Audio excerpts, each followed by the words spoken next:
622 میں نبی صلی اللہ علیہ وسلم مدینہ میں تشریف لاتے ہیں، اور 10 سالوں کے اندر جب مدینہ میں تشریف لاتے ہیں تو 600 مسلمان ہوتے ہیں، صرف آدمی اور عورتیں، اور 10 سالوں میں وہ سارا عرب کا نقشہ بدل جاتا ہے۔ جو جتنی بھی 10 سالوں میں جنگیں ہوتی ہیں، جو ٹوٹل لوگ ان جنگوں میں مرتے ہیں وہ 1400 150 مربع میل پہ چھا جاتے ہیں مسلمان، اور 600 سے 1.25 لاکھ پہ چلے جاتے ہیں۔ اب کہنے کا میرا کیا مطلب ہے کہ یہ جو ہوا تھا یہ کوئی تلوار کی زور سے نہیں ہوا تھا، یہ ایک دنیا کا بڑا فکری انقلاب آیا تھا، سوچیں بدلی تھی، ذہن بدلے تھے۔ اور یہ جو ہمیں قرآن میں حکم دیا جاتا ہے، اللہ ہمیں حکم کرتا ہے کہ نبی صلی اللہ علیہ وسلم کی زندگی سے سیکھو، ان کی سنت پہ چلو۔ یہ کیوں حکم کرتا ہے؟ ہماری بہتری کے لیے کرتا ہے، کیونکہ یہ جو انقلاب آیا تھا، یہ انقلاب ہمارے اگر ہم ان اصولوں کے اوپر چل پڑیں تو وہ مسلمانوں کو اٹھا دیتا ہے، کیونکہ یہ تاریخ میں ایک ماڈل بنایا اور پھر اس کو کامیاب کیا۔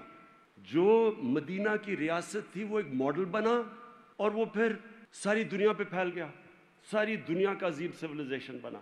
تو میں آپ سب کے سامنے رکھنا چاہتا ہوں کہ وہ کیا بنیاد کیا تھی، وہ اصول کیا تھے جس کے اوپر مدینہ کی ریاست کھڑی ہوئی۔ اور یہ میں اپنے نوجوانوں کو، خاص طور پہ اس ملک کے نوجوانوں کو اس چیز سے آگاہ کرنا چاہتا ہوں، اور یہ جو اتھارٹی کے ہم نے فیصلہ کیا وہ بھی میں بعد میں آپ کو ایکسپلین کروں گا۔ لیکن یہ کیوں ضروری ہے؟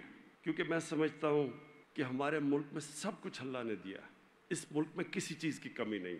جو 3 سال اقتدار میں رہا ہوں تو میں ہمیشہ حیران ہوتا رہا کہ اللہ نے کتنی نعمتیں بخشی ہیں پاکستان کو، لیکن جو راستہ ہے وہ ہمیں اپنا راستہ ٹھیک کرنا ہے۔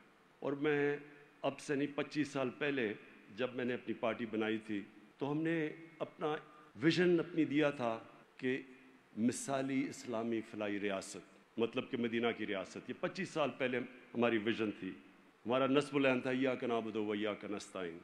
اور میں تب بھی اس نتیجے پہ پہنچ گیا تھا کہ اگر اس قوم نے ایک عظیم قوم بننا ہے تو اس کو وہ اصولوں پہ جانا پڑے گا